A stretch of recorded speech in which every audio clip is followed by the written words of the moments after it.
And as the plain people grow in this love for others and a deeper kindness, Acts 28, verse 2, kept coming back to me, that says the native people showed us unusual kindness, for they kindled a fire and welcomed us all. The kindness of others to people who so desperately needed it at that time in their lives. Kind of like kindness between a grandparent and a grandchild, don't you think? And what may astound you is that Jesus had grandparents. Think about it. Jesus had grandparents. Let's hold that thought for a second, if we may. Jesus, grandparents? Yes. There are two places in the scriptures, Luke and Matthew, that do indeed talk about the grandparents or the grandfather of Jesus. Now, both lists in Luke 3 and Matthew 1 are two different lists. One goes from Old Testament to New, and one goes from New Testament to Old. But both of them have the name of the grandfather of Jesus. But here's the thing. In one of the versions, you have the name Jacob. In the other genealogy, you have the name of Heli, Heli. Now, both are considered to be the grandfather of Jesus because of their father, who is Mathan. Now, in one genealogy, it's Mattan. The other genealogy, it's Mattah. Mathan versus Matha. Now, even though those names are different spellings, it is the same person. But what about the different names for the grandfather? Heli versus Jacob. They are the same person. We can be pretty much certain that they are the same person. Why the two names? Because it's kind of like Bill and William.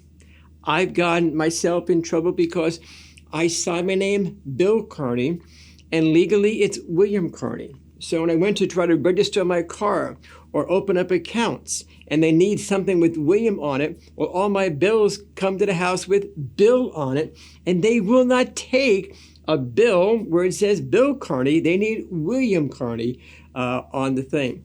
So just like that, we have Heli and we have Jacob. It's the same person, just a different name. And how do we know, or how can we be certain that it is the grandfather of Jesus? Because of their descendant, Mathan or Matha, Mattan, Mattah. Again, that's in Luke chapter 3 and in Matthew chapter 1. Go check it out. Now, back to our sermon. And actually, almost everybody in the Bible became a grandparent. The Bible is full of grandparents. All of the patriarchs in the Old Testament were grandparents. And practically every person in the Bible was a grandfather or a grandmother. Every person in the genealogy of Jesus before Mary and Joseph was what? A grandparent. The grandfather of Jesus is even mentioned in the Bible. Now, Lois is the only person in the Bible actually given the label of grandmother. Well, actually, I just misspoke. Actually, there is one in the Old Testament given the label or name of grandmother. Her name is Moaca, Moaca. She's the grandmother of King Asa, Asa. But she was, let's say, a bad example. So Lois is the only named grandmother in the Bible with a positive influence. And as you know, her grandson is Timothy. And Timothy is one of the major New Testament servants of God. And Paul's 2 letters of him show us that. Now, we don't know a lot about Lois, but her faith and her kindness touched her family deeply. And through her family, it touches all of us through God's word.